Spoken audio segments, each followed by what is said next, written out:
రాజ్యాంగంలో ప్రతి అంశం అమలైతే గాని ఈ భారతదేశంలో ఉన్న ప్రతి ఒక్కరికి స్వేచ్ఛ హక్కులు రాకుండా ఉంటాయి.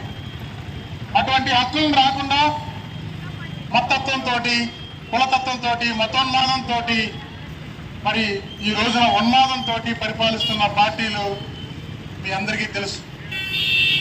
అటువంటి పార్టీ కొమ్ముగాస్తున్నటువంటి ప్రాంతీయ పార్టీలను మనం బలపరిచి రేపు ఈ ఆంధ్ర రాష్ట్రాన్ని కూడా మరో మణిపూర్ లాగా చేయకుండా మీ పవిత్రమైన ఓటు ముద్రను బహుజన్ సమాజ్ పార్టీ ఏలు గుర్తుపై ఓటు వేయాలని మీ అందరికీ తెలియజేస్తా ఉన్నా.